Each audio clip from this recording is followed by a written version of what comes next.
Hello, welcome to our channel VN creativities. இன்றைக்கி நம்ம சேனலில் இதை பற்றி பார்க்க போகிறோன்னா, சுமார் 1200 ஆண்டுகள் பழமை வாய்ந்த தொண்டைமா மன்னனால் கட்டப்பட்ட ஒரு பெருமாள் கோயில் பற்றி தான் பார்க்க போகிறோம். இங்கே பெருமாள் வந்துட்டு மும்மூர்த்திகளின் வடிவமாக ஜடாமுடியும் நெற்றிக்கண்ணும் வச்சுட்டு இருக்காருன்னா உங்களால் நம்ப முடியுதா? இதை விட சிறப்பம்சம் என்னென்னா, திருப்பதியில் இருக்கிற சங்கு சக்கரம் இங்கே கல் வடிவத்தில் வந்து பூஜை பண்ணப்படுது. அந்த சங்கு சக்கரம் இந்த கோயிலுக்கு எப்படி வந்தது அண்ட் இந்த கோயிலோட இன்னும் சிறப்பம்சங்கள்லாம் என்ன அப்படின்றத இந்த வீடியோவில் பார்க்கலாம். வீடியோக்குள்ளே போகிறதுக்கு முன்னாடி இப்போ தான் நீங்கள் நம்ம சேனலை ஃபஸ்ட் டைம் பார்க்குறீங்கன்னா மறக்காமல் சப்ஸ்கிரைப் பண்ணிடுங்க. கூடவே அந்த பெல் ஐக்கானையும் கிளிக் பண்ணிடுங்க. அப்போ தான் நான் போடுற வீடியோஸோட நோட்டிஃபிகேஷன் உங்களுக்கு வரும். நான் ஃபஸ்ட்டு ஒரு ரீலில் தாங்க இந்த கோயில் பற்றி பார்த்துருந்தேன்.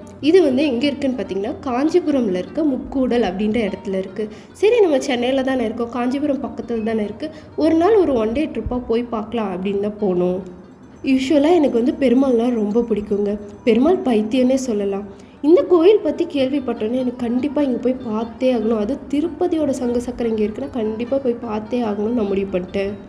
இது போகிற வழி எல்லாமே ஆறுகள் தான் இருக்கும். பாலாறு, செய்யாறு, இந்த மாதிரி ஆறுகள் இருக்கும். அதை கடந்து தான் போவோம். அதுவே வந்துட்டு கண்ணுக்கு அவ்வளோ குளிர்ச்சியாக இருந்ததுங்க.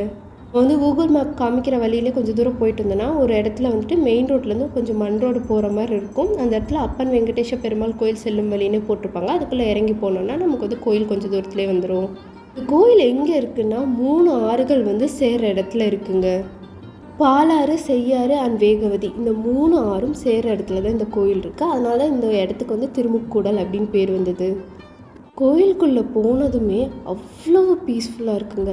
அண்ட் உள்ளே அவ்வளோ பிரம்மாண்டமான இடம் இருக்குது. உள்ளே நிறைய ஸ்பேஸ் இருக்குது. இதை வந்து அந்த காலத்தில் வந்து ஹாஸ்பிட்டலாக வந்து யூஸ் பண்ணாங்களாம்.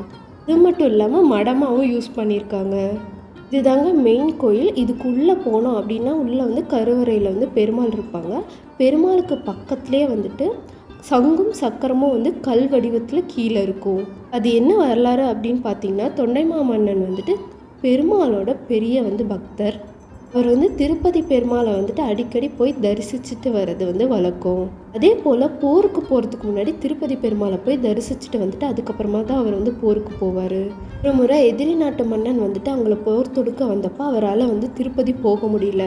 அவர் வந்து போரில் வந்து தோற்று போகிற சூழ்நிலையில் இருக்கும்போது அவர் எப்பயுமே கும்பிட்டு வர இந்த அப்பன் வெங்கடேஷ பெருமாள் கோயிலில் வந்து அவர் வந்து திருப்பதி பெருமாள் நினச்சி கும்பிட்டுருக்காரு. அப்போது படுத்த நிலையில் இருந்த பெருமாள் எழுந்து நின்று அவருக்கு வந்து திருப்பதி பெருமாளாக வந்துட்டு காட்சி கொடுத்தார். அது மட்டும் இல்லாமல் திருப்பதியில் இருக்க சங்கு சக்கரத்தையும் இவருக்கு வந்து போரில் கொடுத்து அவர் வந்து போரில் வெற்றி பெற வச்சார் அப்படின்றது தாங்க இதோட வரலாறு. கேட்டோன்னா அப்படி எனக்கு மெய் சிலுத்துருச்சுங்க. அது மட்டும் இல்லாமல் இன்னமும் அந்த சங்கு சக்கரத்தையும் வந்துட்டு இங்கே வச்சு பூஜை பண்ணிகிட்ருக்காங்க. நீங்கள் போனீங்கன்னா அதை வந்து பார்க்கலாம். கோயில் வெளியே விட உள்ளே இன்னும் ரொம்ப அமைதியாக இருக்குங்க. எவ்வளோ இடம் இருக்குது பாருங்கள். அதனால தான் இதை வந்து அந்த காலத்தில் வந்துட்டு ஹாஸ்பிட்டலாக யூஸ் பண்ணியிருக்காங்கன்னு நினைக்கிறேன். நீங்கள் ஒரு சின்ன கதவு இருந்தது, அது வழியாக பார்க்கும்போது அந்த 3 ஆறுகளும் சேர்கிற இடம் வந்து தெரிஞ்சுது. பார்க்கவே வந்துட்டு ரொம்ப அழகாக இருக்குல்ல. வந்து ரொம்ப நாளாக வந்து திருப்பதி போகணும் அப்படின்னு ஆசைப்பட்டுட்டு இருந்தேன். என்னால் போக முடியல. சரி, திருப்பதி தான் போக முடியல, அட்லீஸ்ட் இங்கே போய் திருப்பதி சங்கு சக்கரத்தையாவது பார்த்துட்டு வரலாம் அப்படின்ட்டு போனோம். இங்கே போன நேரமோ என்னமோ தெரியல, இப்போ நாங்கள் வந்து திருப்பதி போக போகிறோம். எந்த வித கூட்டமும் இல்லாமல் ரொம்ப அமைதியாக ரிலாக்ஸாக இருக்கும் நீங்கள் இங்கே போனீங்கன்னா.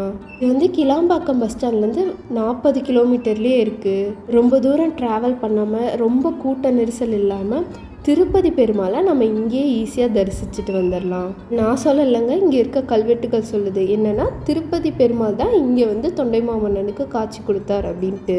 என்னைக்காவது ஒரு வீக்கெண்டில் ரிலாக்ஸாக இங்கே போயிட்டு வாங்க, மனசுக்கு அவ்வளோ நிம்மதியாக இருக்கும். வீடியோவை இந்த வீக்கெண்ட் எங்கே போகலாம் அப்படின்னு கேட்குறேன், உங்கள் ஃப்ரெண்டுக்கு ஷேர் பண்ணி விடுங்க. வீடியோ பிடிச்சதுன்னா லைக் பண்ணுங்கள், ஷேர் பண்ணுங்கள், கமெண்ட் பண்ணுங்கள், மறக்காமல் சப்ஸ்கிரைப் பண்ணுங்கள். தேங்க்யூ ஃபார் வாட்சிங். Bye by.